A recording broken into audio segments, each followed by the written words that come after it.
Good morning, everybody. I have a Bible story today about a guest of honor. So I get to be a guest of honor sometimes when I travel. For those of you who don't know exactly what my job is, I lead a group of fundraisers for World Vision.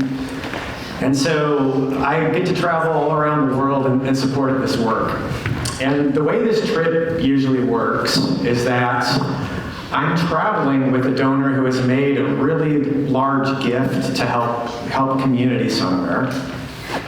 And so because I'm hosting that person who's traveling, when I'm traveling, I get kind of treated at the same place of honor that this giver is being given as they're traveling. So it's almost as though I'm the one who's made the $5 million gift to put in water systems in 2 districts of Ghana, and not the other person. So I really get treated with a lot of deference and respect and welcome. And it's frankly it's somewhere between humbling and embarrassing sometimes the way that I get treated when I travel, just because of what that dynamic is like.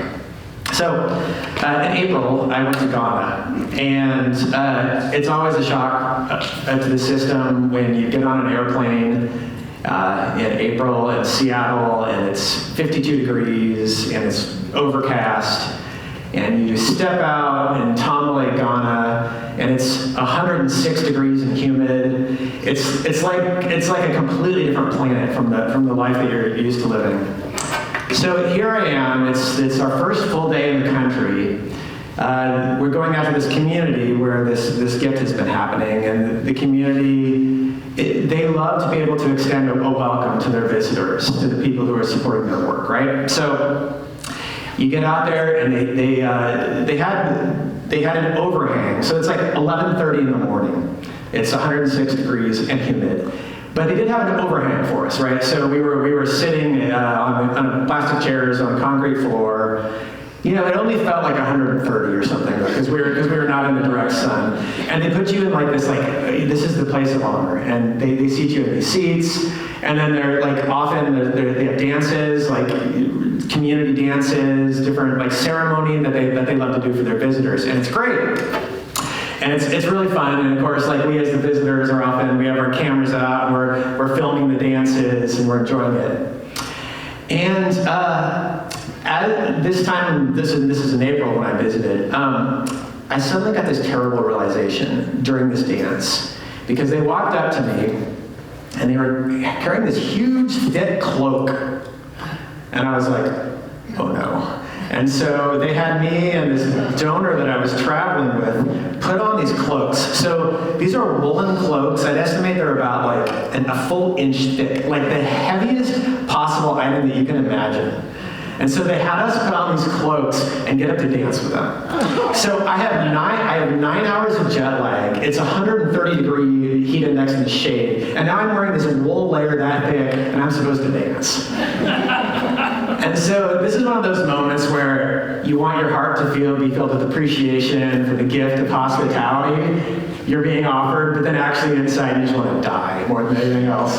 And so I just gave the worst possible dance that I could possibly muster in that moment, this is such a gift to be here kind of dance. So being that guest of honor is not necessarily all it's cracked up to be. And in this story today, Jesus finds himself caught into something as the guest of honor that gets a little uncomfortable. So, by the way, we talked last week about Francis of Assisi and how the call to send out the 72 disciples, the call to go out without a staff or without an extra tunic, how powerful and impactful that was for him. And so this is actually in the same chapter of Luke, so just a little bit after that, when now the groups of disciples are going out. So, starting in verse 38. As Jesus and his disciples were on their way, he came to a village where a woman named Martha opened her home to him. She had a sister called Mary who sat at the Lord's feet listening to what he said. But Martha was distracted by all the preparations that had to be made. She came to him and asked, "Lord, don't you care that my sister has left me to do all the work by myself? Tell her to help me." "Martha, Martha," the Lord answered, You are worried and upset about many things, but few things are needed, or indeed only one. Mary has chosen what is better, and it will not be taken away from her. And the story starts really warmly for Martha, right? This is her home that's being opened up. And she's the one who's primarily responsible for the hospitality that's being extended and for the hosting. And so she's opened her place for Jesus. It's been a real gift of sacrifice for Jesus. But the two sisters here have very different things on their mind at this moment. So you have Mary sitting at Jesus' feet, and you have Martha running around feeling stressed about the preparations. One thing I noticed going back to this passage this week, this line, that Martha comes to him and asks, "Lord, don't you care that my sister has left me to do the work by myself? Tell her to help me." Something I really noticed this time is that it's not just a complaint to Jesus about what the sister is doing. The sister is not helping, and now I'm doing twice as much work because my sister's not helping me. It's also a complaint about Jesus. Jesus isn't helping her the way that she wants Jesus to help her. Don't you care? Is what Martha has to say to Jesus. So it's not only complaining to Jesus about her sister, it's complaining about Jesus in this line. And I think the question that she is answering Jesus and what she's really wrestling with is, don't you value me the same way that I value myself? Because I value this hard work and putting on a great hosting arrangement and being hospitable and making this event run smoothly. That's what I care about. And here I am working. Don't you value that about me, Jesus? I think it's really good news that Jesus doesn't value us like we value ourselves. When I think of how I whipsaw between self-pity and self-idolization, self-disgust and self-regard, going back and forth between all those things and how I look at myself, such a gift that Jesus doesn't value me the same way. But actually, he values us how he loves us, which is utterly, and it's based on relationship. What a gift that is. Jesus says to Martha, "Few things are needed, or indeed only one. Mary has chosen what is better, and it will not be taken away from her." It's not that few things are good, or few things are useful, or he doesn't appreciate the service, but it's not the thing that's needed somehow. Because Mary's there for relationship at Jesus' feet. And Martha at that moment is not there for that. So we always take a time machine when I give a message.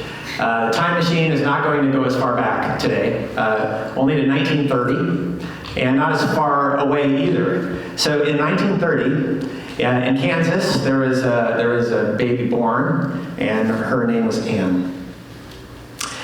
She was born to a big family near Wichita, Kansas, but when she was 5 years old, her family uprooted this big family and moved out to Springfield, Missouri, where they settled down.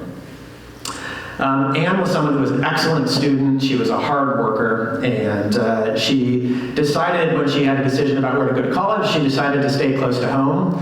So she went to Southwest Missouri State, the school's been renamed since then, but this is the university in Springfield, Missouri. And this is a photo of her taken from the year 1949. So she was the president of her sorority, which is called the Kappa Omicron Phi, and someone who was already being put in positions of leadership as a college student. But Anne had something else on her mind. In fact, it was about wanting to serve Jesus. And it was quite a religious family that she was part of. She had an older brother who was considering becoming a priest, and she was interested in becoming a nun. So in Springfield, there was this center called the Academy for Girls, and it was run by an order called the Order of the Visitation. And at the age of 20, Anne decided to join this order. So when she entered the order in 1950, she was given a job teaching in an elementary school. So we have an elementary all the way through high school here at this center. There was also a library and a religious education office where she worked. So, quick note about this group called the Order of the Visitation. So, the full name is the Order of the Visitation of Holy Mary. And what that refers to is the moment when, in the story, the Christmas story, when Mary goes to Elizabeth and the baby leaps for joy. And it's this beautiful moment of tenderness and sharing and sisterhood and anticipation of motherhood and all those things that are happening in this moment. And the kind of joy in that story is the joy that this order wanted to honor. So it is, compared to what we were talking about last week, it's a younger one. It's 400 years old. It was started by a man and a woman, both named Francis. And the motto that they have is Live Jesus, is the model of this order. But I want to tell you about some things that Anne lost when she was Sister Anne, but especially when she was Mother Anne. So the first is this. About 50 years ago, there were 200,000 nuns in America. And today, there are 40,000 nuns in America. So that's a reduction of 80% over just 5 decades. And so the kinds of things that these religious orders try to do, a lot of them are kind of falling apart because of lack of workers. So that's something that Anne was faced with all of her life. The other thing, anyone care to guess what the average age of a nun in America is? Anyone want to take a guess at that? 85. It's 80. 80 is the average age of a nun in the United States right now. So you have to know those two things to kind of understand like what happened and why in this story. So in 1964, this Girls Academy closed because of lack of workers to keep that model going, and the school was turned into actually a retreat center in Springfield, Missouri. And so they hosted visitors for a while and had a different model for what the sisters were doing. But again, there were fewer and fewer of them to run this retreat center, and they had to sell the building. The building eventually, it's a bed and breakfast today. You can go visit it, and you can stay in the building where the order used to be. At the same time that she was working there in Springfield, Anne was a very high-performing, sharp person, and she kept getting leadership opportunities. By this point, she became the Mother General of the entire Order of the Visitation in the United States. So it was a real position of authority over what was happening. At the same time, though, we talked about last week, there are these things called the evangelical councils. It's the vows that you take, and one of those vows is you take orders, right? It's the vow of obedience, and you have to go where you're told to go. And so she was told to move across the country when this retreat center closed. And so she did. She moved to another retreat center called the Center, and similarly, they hosted a variety of retreats over the course of 20 years or so. But by the early 1990s, there were only 8 nuns left, and it wasn't enough to keep the retreat center going. And so they were wondering what's the future for this center. And they were wondering, maybe part of the reason that we're having trouble attracting people now to this life of this order, maybe the reason is that it's too much work now and not enough devotion. Like people wanted to have contemplative lives and reflect, but now we're asking them to spend all their time feeding people and running this little retreat center. Maybe that's not the right life. But there was another blow that happened right then, which is that at age 60, Anne became sick with cancer. So she was the leader of the retreat center. There's only 8 nuns, they're very elderly, and now she's sick with cancer. So the decision was made to sell the building and to close the center. Another sister said at the time, "God's ways are not our ways. In the mystery of his love, he has indicated that the time has come for new beginnings." So Anne lived for 3 years with cancer, and during that time, when she became quite sick for hospice, she was moved to a center called the Manor, where Anne died mostly among strangers, although of course the sisters would come to visit her sometime. After she died, Anne's remains were moved back to Springfield, Missouri, where she had spent a good chunk of her life. And she was buried with her other sisters in the order, her spiritual sisters. think it's a little hard for us to understand what that daily life was like when she was working at the center, so I wanted to briefly explain it. So the structure of the day is built around what's called the Liturgy of the Hours. It's these 5 separate little services throughout the day that have some scripture, some worship, some reflection time built in, and that's every day you do the Liturgy of the Hours. There's also Mass on top of that. There's 90 minutes of meditation every day. That sounds like a lot for those of us whose attention span is 3 minutes. But beyond that, you're running a retreat center, so there's the counseling, supporting, taking care of all the guests and their needs, and there's the upkeep for the building and grounds. The accommodations that Anne lived in were very simple and Spartan. On the plus side, there are some lovely trees around the center where Anne worked, and there was a great view of the Puget Sound from behind the building. You might have realized by now who I'm talking about and what I'm talking about. Anne was the Mother Superior for the Sisters of the Visitation at Dumas Bay in this building. And she was the dying Mother Superior who was on point when this retreat center was closed and the nuns were dispersed again, the surviving nuns. So today, in a very meaningful way, we are in Anne's house. This particular part of the building is new, but the rest of it that you see, the older blue structure, that was the retreat center that Anne was leading. So last week and this week, we're talking about religious orders. And we talked about a couple that were far away, started far away and long ago, and then one that actually happened literally in this building as recently as when this building was bought by the city of Federal Way. This call to orders, sometimes as someone who didn't grow up with this idea of there being religious vows, I have trouble understanding where it comes from. I don't feel like I follow it very well. In the Old Testament, you have the Levites are a priestly class, but they don't choose that, right? You're a Levite because you're born a Levite. That's how you become part of the Levites. Now there was in the Old Testament, there was the Nazarites. Anyone remember the very famous Nazarite from the Old Testament, who that is? Samson, that's right, that's Samson. And you took a special vow to be especially dedicated to God, and you kept some rules around meat, around not cutting your hair. And it was similarly, it was a religious vow, although it was only temporary, right? Like you had to keep renewing that vow if you wanted to continue to be a Nazarite. And in the New Testament, there's nothing quite like it either. There's people living a hermetic life of reflection, like John the Baptist, but nothing that we would call like a religious order. And so when I think about the vows that both men and women take when they're going in to join religious orders, remember there are obedience, chastity, and poverty.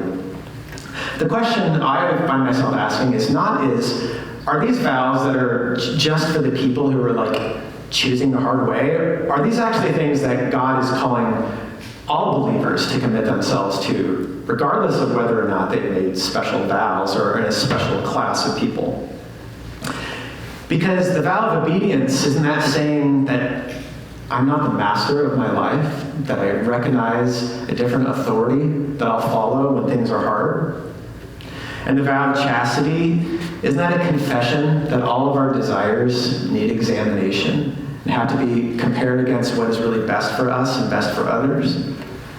And the vow of poverty, aren't we all called to not hold our things tightly, but to look at what we have not as possessions, but it truly is just a gift to be shared that belongs to God already and will always belong to God, regardless of whether and when we give it. It's all God's.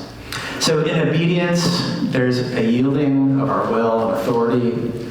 And in chastity, there's a tempering of our impulses and our desires. And in poverty, there's a releasing of our grip on the things that we have. Or to put it another way, God's calling us into new relationships with everything. God's calling us into a new relationship with our Creator. God's calling us into a new relationship with our desires. And God's calling us into a new relationship with our things. And that's the form of these vows that's actually incumbent on all of us if we're trying to follow Jesus, not just a select group of people who have special vows. It's a universal call. In the story of hosting, Jesus is the guest of honor with Mary and Martha. Martha's not wrong to have prepared for this, of course. It's a way to honor Jesus and show respect, to try to prepare and give excellence to them. But she's gotten so busy that she's missed Jesus when he's actually there. Like, the thing that you've been preparing for is here now, and she's lost sight of that. Because true devotion is a call into relationships. It's not just a call into activities. And that devotion needs to be centered not on ourselves, but on Christ who's there. So some things that I've noticed about Christ-centered devotion, and thinking specifically about Mary in this story. So Christ-centered devotion is drawn to Christ's feet. So what does it mean to be at Jesus' feet, like Mary is here? The Dutch master Vermeer painted this painting of this story back in 1650s. Well, sitting at someone's feet is just demonstrating that, like, you're longing to be there. That it's your willingness and connection is just, like, I imagine if Taylor Swift walked into a room and there were a bunch of young people there, how eager they would be to sit down and listen to her play and just to be close. And it's that sense of humility and attention that's so powerful. So what Mary is exhibiting is this affection and a trust and a vulnerability of being there at Christ's feet. It's like being at Jesus' feet is a sort of homecoming somehow, because it's the place that she belongs. It's also a meeting place for other people who are longing to be at Christ's feet. It's a place of worship. And that's the sort of space that a Christ-centered devotion calls us into. Christ-centered devotion, it may seem distant, but it's never far out of reach. Sometimes it sort of seems hard to imagine how we could be completely devoted to Jesus, but I think it's very near to us in a couple of different ways. One of them is just like the example that I gave with Mother Ann today, who literally in this building for decades there was this effort to sit at Jesus' feet. Also, around the people that you've known, the Jesus people in your life who have influenced you and who have cared for you and who have prayed for you, they're really not that far away either. But even more than that, we're being drawn into that kind of intimacy. Not just that it's available to us, but there's a pull that's coming from a God who loves us and who values us. I love this from Revelation 3:20. Here I am. I stand at the door and knock. If anyone hears my voice and opens the door, I will come in and eat with that person, and they with me. Christ-centered devotion, paradoxically, I think, it doesn't need a witness, but it does call us to come together. There's a sense in which being devoted to Jesus is really solitary, and it should be solitary because it's not for performance for other people. It's just out of affection and connection and respect for your Creator. But at the same time, I think every example we see of people being devoted to Jesus, whether that's in the Bible or it's in history, people aren't just separate on their own. It's not just a me and Jesus adventure. People are constantly being drawn back into community at the same time. Why do we have to be drawn back into the community? Why can't it just be me and Jesus? Because we need the encouragement of being together with believers. We need the friendships and the care for each other that come from being a part of a community of believers. And we need the accountability that comes from being part of a community of believers. Because the me and Jesus thing, if you just go on with it for a long time, just tends to become me if you're not together with the real community of Jesus people. And so even though it's, in a sense, solitary, at the same time we're being called to come together. Another factor with Christ-centered devotion, it's available to everyone, but it never costs nothing. So I think there's in a profound way, following Jesus and accepting grace is the freest possible thing in the universe. It's available to everyone, no matter what you have done, no matter what you have said, no matter what you will do, and no matter what you will say. It is truly a free gift that is available to all of us. That Jesus is at the door knocking. But it's good news that God's not content to leave us in sin and in misery and hopelessness, but is calling us to a restoration, these new relationships with our Creator and with our desires and with each other and with our things. And over and over in the New Testament, you see people being confronted with the opportunity to find Jesus. And fishermen, what do they have to do? They have to walk away from their nets. And the tax collectors, they have to make it good with all the people they've cheated. And the people who are like the young man, the prince who has great wealth, he's asked to have a completely different relationship with money if he wants to follow Jesus. And anybody who has authentically tried to come to Jesus, there's something to give up. And how could there not be? How could we be totally ready and totally right in our current life, in our current state of mind? Because we wouldn't be coming to Jesus in the first place if we had it all right. So built into following Christ, there's a sense that something will be lost. But there's joy in that losing for the people who are able to do that, I think. I love this from a parable, Matthew 13, Jesus says, "The kingdom of heaven is like treasure hidden in a field. When a man found it, he hid it again, and then he, in his joy, went and sold all that he had, and he bought that field." And I think for the people who are able to follow that call that God's asking them to in coming to Him, there's such joy in it. And the people who go away sad are the people who don't make that choice. Like, again, that rich young ruler who's not ready to give all that he has to the poor. Christ-centered devotion, it sets us apart from our culture. At the same time, it connects us across space and time. So, if you ever, at any time in the history of the world, try to really follow Jesus, really do what He calls us to do, it's going to make you countercultural. Whether in your relationship with authority, or what your relationship is like with money, what your relationship is like with your behavior, your desires, all those kinds of things. It's never going to be perfectly aligned with any earthly society. So there's going to be something about you that will be different. And so that's what holiness is, right? It's called to be set apart. That we get called to be set apart in some meaningful way. But at the same time, the reason that I love thinking and talking about Christian history, and one of the reasons that I love to travel around the world and meet Christians in different places, is that the possibility for connecting across space and across time is extremely profound, actually.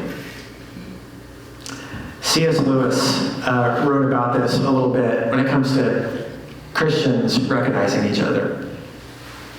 Lewis says, these people, these faithful Christians, they're dotted here and there all over the earth. Every now and then one meets them. Their voices and faces are different, stronger, quieter, happier, more radiant. They will not be very like the idea of religious people which you have formed from your general reading. They do not draw attention to themselves. You tend to think that you are being kind to them when they are really being kind to you. They love you more than other men do, but they need you less. When you have recognized one of them, you will recognize the next one much more easily. And I strongly suspect that they recognize one another across every barrier of color, sex, class, age, and even of creeds. In that way, to become holy is rather like joining a secret society. To put it at the lowest, it must be great fun. I think you have a sense of what that means if you've had an opportunity to travel and to be in a completely different culture and meet people who follow Jesus. I just want to share another travel story for me. So, on a different trip, I was in Tanzania, and this trip, it was sponsored by a secular foundation. The group of people that I was traveling with, it was not World Vision, so it was not like, we were not an explicitly Christian group as we were traveling. It was a secular group. And we visited this community, we went to a farm and saw an agricultural project, and then we were walking through this little village afterwards. And it was Sunday morning. And we walked by, and there was a church there, and there was this like vibrant worship happening at this church that we were walking by. And here I am, I'm walking with my peers, right? These are like fortunate, wealthy, educated Western people. Like these are people with master's degrees from Ivy League schools, and people who can travel just for pleasure, and people who have resources, and people who have gym memberships, and all that's like those are the people that's the life that I live, right? And I was walking by this building, and I poked my head in, and I'm with this big group of people, and the energy and the joy of what was happening in that worship in this little village, I had this incredibly profound sense that, oh, those aren't my people. These are my people. And I wanted to stay. And, you know, I had agreed to be part of this group. I couldn't easily, like, walk away and throw out the workshop that I was part of. Like, I had a job to do there. But my heart just stayed. It just stayed right there because recognizing when people are worshiping Christ, connected in worship, honoring the Creator, that connected me with them instantly. And I've had the gift of getting to travel all over the world, and in dozens and dozens of countries, I've had the opportunity to meet Jesus people. And every time I do, I feel a little bit of what Lewis talked about. There's this sense of like, it's like this secret society of joy that you share with someone. And culturally, there might be an enormous gap between the two of you, or personality-wise, or all those other things. There's gaps. But there's connection there too. And it's profound, and it's eternal. If we believe the Bible, that sense that we feel in meeting a Jesus person, that's an eternal connection, not a temporary connection. Christ-centered devotion, it doesn't ask us to earn what we've been freely given. I love to be here next to that sign, live out of being loved by God. There's so much call to good works and good actions, and being Martha in the story, and being hospitable, and working with all your heart no matter what it is. There's so much of that, of course, in the Bible. But the good news is that the devotion that's truly centered on Christ, and that's true, it's not based on our little works that we do, but it's based on His great work that has been done for us. It's not based on our little faithfulness and whether we've kept our vows, but it's based on His great faithfulness. I think there's so much hope in that. Paul writes in Ephesians 2, "We are God's handiwork, created in Christ Jesus to do good works, which God prepared in advance for us to do." Works of duty, works of sacrifice, I think all of that just melts together, with faith and works melting together as one thing, and duty and devotion coming together as one thing. When we recognize that all of it is just a coming home. It's being called to be it's returning to be what we've been created to be, to the relationship that we were intended to have with God, and to the relationships that we were intended to have with each other. And instead of having this weight of having to keep our vows, we have the joy of serving in the way that God calls us, because He loved us first. And this is love, that He loved us first. That it's just all coming home to a great and a faithful Creator. So let's pray together.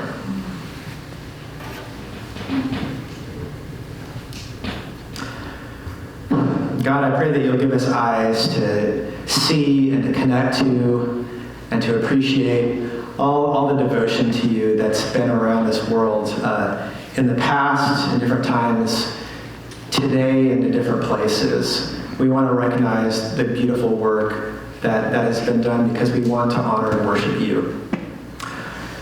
God, we are so grateful that the call You have to us is based on love for us. And the way that we can serve you best is not out of being the best at keeping rules, but just to live out of being loved by you. And I pray that even today, I pray for everyone here today, I pray that there'll be a moment today where they'll connect to someone and they'll have that eternal recognition that comes from being with someone who loves you and who has opened the door that you're knocking at and who has felt the call of your grace and who has welcomed you in. God, I pray that we will have that today for our encouragement, but more than that, God, for your glory. And we pray this in Jesus' name. Amen.